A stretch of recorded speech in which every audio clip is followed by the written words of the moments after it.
This animal can regrow its own heart. It can rebuild lost limbs while it's still alive. By every rule of evolution, it should be impossible to kill. So, why is it vanishing from the wild? You wake up suspended in jelly, stuck to a rotting reed in the pitch black. You are the size of a grain of rice. You have no eyelids, so you stare permanently into the dark water of Lake Xochimilco. You struggle against the membrane of your egg. It tears. You slide out into the cold silt. You are blind, clumsy, and your gills are barely flickering. You are not alone. Around you, 300 other shapes are drifting in the current. They are your brothers and sisters. In a mammal's world, this would be a family reunion. In your world, it is a buffet. There is no mother here. She laid these eggs and vanished. There is no milk. There is only the hunger. You drift toward the nearest shape, your brother. He is slightly smaller than you. You don't have distinct teeth yet, just a ridge of hard bone. You nudge him. He snaps at you, taking a chunk out of your tail fin. You recoil, thrashing into the mud. This is your first lesson. The only law in this canal is calorie intake. Skip forward 4 weeks. You are now 2 inches long. The nursery has thinned out. Half the cohort is gone, eaten by the other half. You have survived the purge, but you are not the biggest one in the tank. You are resting on the bottom, conserving energy, when a shadow moves above you. It's a sibling who grew faster. He has developed the cannibal morph, a broader head and stronger jaws designed specifically to dismantle you. He lunges. You try to scramble away, but he catches your left front leg. He twists. There is a sharp tear, and you are thrown sideways into the weeds. You look down. Your leg is gone. Pain floods your system, but you do not bleed out. You bury yourself in the mud and wait. In any other species, you are now a cripple. You will starve or be eaten. But you are an axolotl. Over the next few weeks, something impossible happens. You don't scar. The cells at the wound sites stop acting like skin and bone. They revert.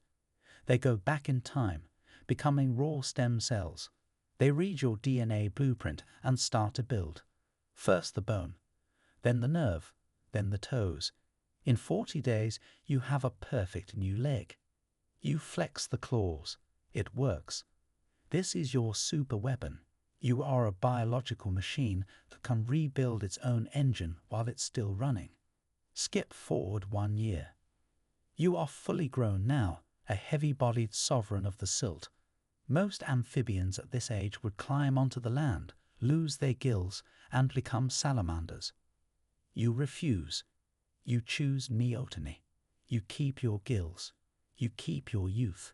You stay in the water because the water is where you are king. The land is for the weak who need to walk. You are hungry. You haven't eaten in 2 weeks. Your metabolism is crawling, burning the bare minimum to keep your heart beating. You are an ectotherm, a master of economic austerity. But the budget is getting low. You need a kill. You drift through the canal. The water is murky. Visibility is near zero. Your eyes are terrible, but you don't need them. You are a submarine with a high-tech sonar suite. You freeze. Something is moving in the dark. You can't see it, but you feel it. Your lateral line, a row of sensors running down your flank, detects a pressure wave. Thump, thump, a displacement of water. It's a worm wriggling in the mud 6 inches away. You refine the target. You activate the ampullary organs on your head. You can feel the faint electrical field generated by the worm's muscles. You are reading its bioelectricity like a radar ping. You orient your body. You do not chase. Chasing wastes calories. You glide. You are within range. The worm has no idea you are there. You open your mouth. You do not bite.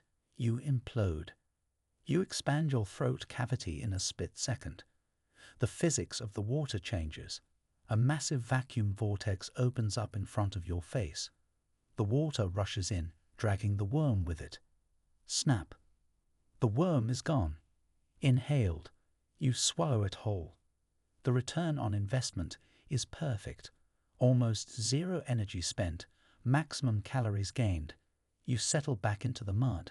You are the apex predator of the dark. Skip forward 3 years. You are 5 years old.